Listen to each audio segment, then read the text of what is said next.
And so the eighth theme that we're going to be seeing is the artificial intelligence war, AI war, the rejection of transhumanism, and the fall of Elon Musk.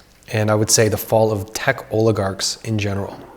So, so now this is probably going to be one of the most consequential of the Neptune in Aries era, which is the rise. Consequential, I mean by one of the most part of the most intense changes that happens that we're going to be going through. I mean, I've been talking about a lot of intense changes, but something that's really present right now, and that is the rise of AI and its effects on society, big and small. So first of all, Aries, as I mentioned, rules the top of the head and the brain. And so with this transit, we're going to be seeing the longing to have a deep connection, to connect with the intellect. Well, artificial intelligence, that's intellectual, and it's going rogue. It's going its own way. So you see a really simple Neptune and Aries kind of thing is intelligence going rogue and doing its own thing, which is a problem, dangerous. But the problem with AI, when it comes to humans, the desire to connect with intelligence and to connect with one's ability to use one's own logical abilities, AI diminishes that. AI diminishes intellectual capacity in people, it's been statistically shown, who are using it frequently. So I think that this desire of Neptune and Aries to connect with what makes one powerful, with one's own willpower, the ability to think for oneself, AI doesn't do that. AI does that for you. You're not gaining anything by using AI. That is the desire to be, say, become more intellectually aware or to think for oneself. So that means I think that there's going to be a backlash because of the negative effects that AI has on people's thinking capacity and their power as individuals. So the backlash is going to come from the realization that this is not helping me connect with my intellect. It's kind of replacing my intellect, and it's making people dumber. So right at this point, it seems like there's no way of stopping AI in its invasion into all these sectors of society. And it's because of decisions that have been made by tech oligarchs and governments over decades into a massive push to build these systems, and now to build and maintain these massive data centers across the world to harvest information and feed it into their artificial intelligence systems. So on the one hand, you have this fascination with intelligence, of artificial intelligence, and to see how far it can go intellectually. And that is a part of this effect, is these people who are investing in it, how far can we take it? Can it become sentient? And nonstop investment, nonstop innovation in it. So there's this kind of fascination with intelligence, artificial intelligence. That's one current. But the other current of this Neptune in Aries is that there's people who are going to be longing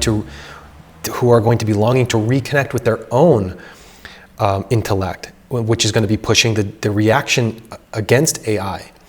And as it becomes more and more ubiquitous and more dangerous and hallucinatory, the question is going to become is how far will humanity allow AI to develop? And so again, taking the themes we've been discussing, this is going to lead to major conflict, a conflict over AI. And because AI, when you really examine it and think about it, it's at odds with personal determination towards action, of independence of thought, breaking from the status quo, these things of Aries, these characteristics of Aries that Neptune is going to desire to connect with. AI is all about dependence, the negative part of this transit, dependence on machines, of mass surveillance of the information we generate online, and the weakening of the human mind and of creativity. So it's going to be a battle of man versus machine and a conflict over this. This Aries transit is going to have so many conflicts involved in it. The conflict over intelligence. So you can see everything kind of coming together. And I came across several polls that have been taken recently.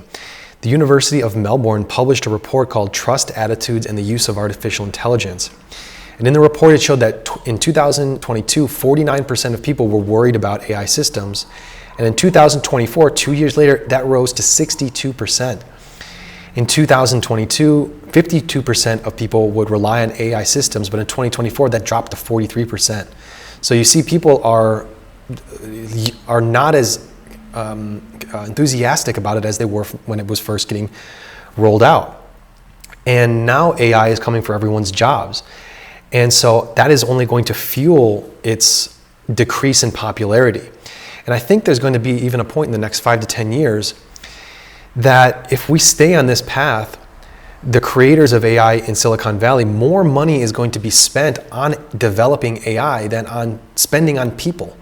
And it's going to be using more electricity than people. But I've also seen other predictions that AI is going to end up like the dot-com bubble, that it has all this investment, but as the technology grows, it becomes cheaper to produce and to use. So it'll be an AI bubble burst, essentially, when it just becomes it becomes more commonplace. But I think the more philosophical and conceptual debates is going to be the highlight for me of reducing human person's ability to engage with their intellect, and the attempt to replace human beings' intellect with artificial intellect. So tied in with this is another extremely intense theme we're going to be seeing in this period of time is the push for transhumanism, which is merging technology into the physical bodies of human beings. And I read Ray Kurzweil's book, The Singularity, and I think it was 2012. And he was saying at that time that the singularity, the merging of machines and human bodies would be around 2030. So we're beginning to see that manifest. And for all the good things that Robert Kennedy Jr. does say, he was talking the other day in front of Congress about that the use of wearable technology becoming more important in the next 4 years. And he has been talking a lot about how AI and health are going to be on a path together in the coming years, that they're not going to be separated. They're going to be, AI and health are going to be merging as well, which then you can think of also, that means technology and biology will start to be merging as well. So that is somewhat worrying, and that leads, of course, into transhumanism. And more technologies being rolled out that are meant to be integrated with your biology. And of course now there are, and I've known this for years, there's patents on these technologies, but tattoos that contain chips for authorizing, computer chips for authorizing your identity. And that has all become public, and of course there have been patents for that for many years.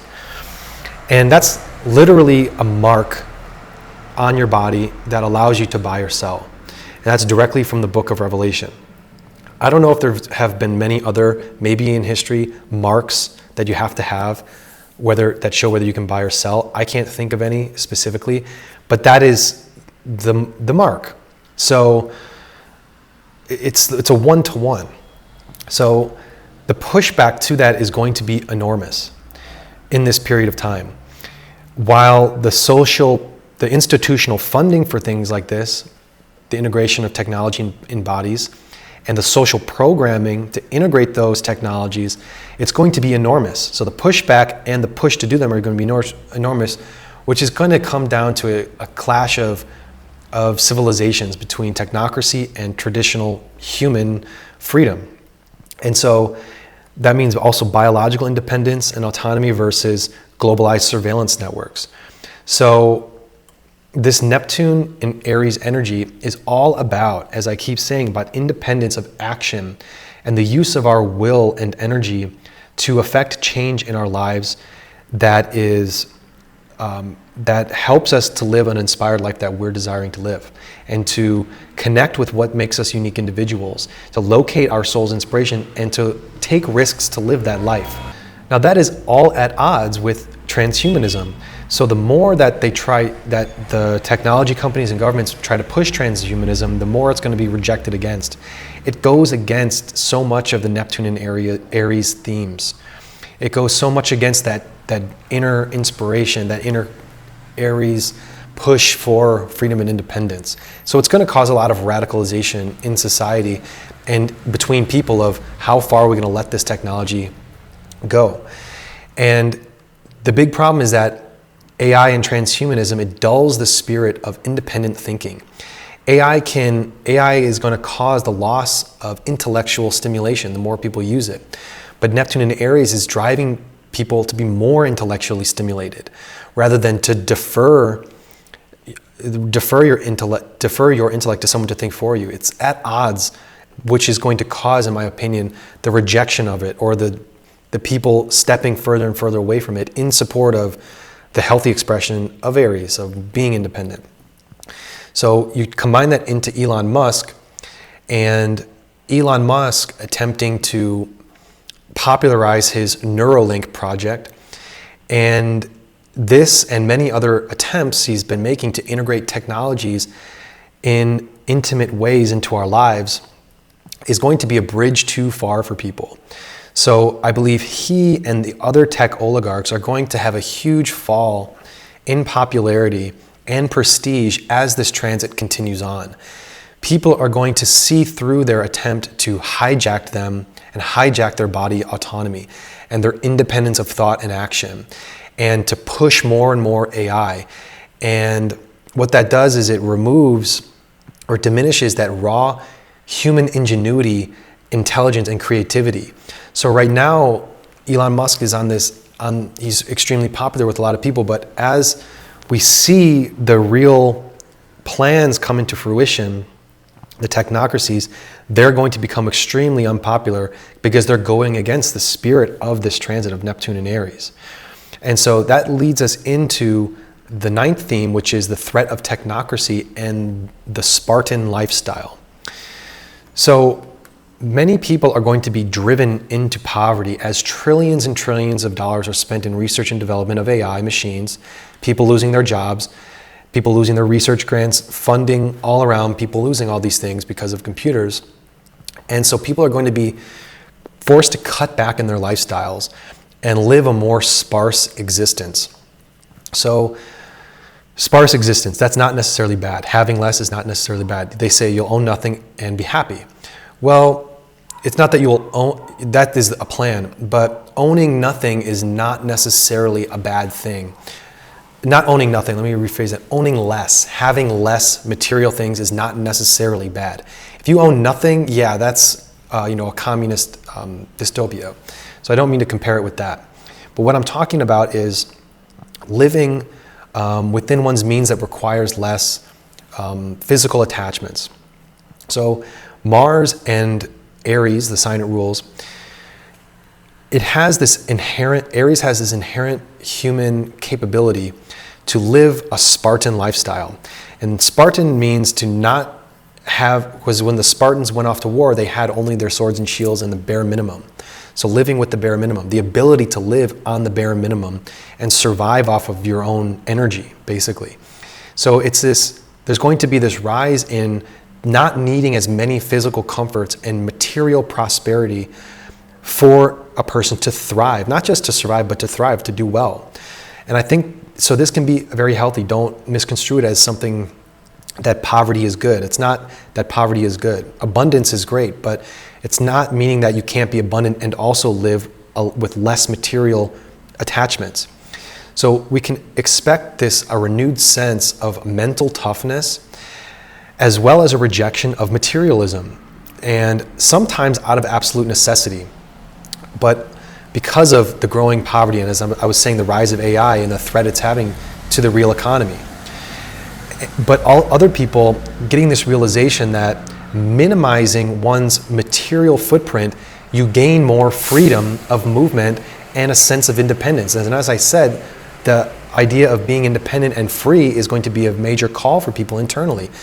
And having less material things helps you free yourself up. Minimalism actually attracts greater productivity. You have less distractions, less things to get in your way to be efficient. It increases efficiency when you have less to do and less getting in your way.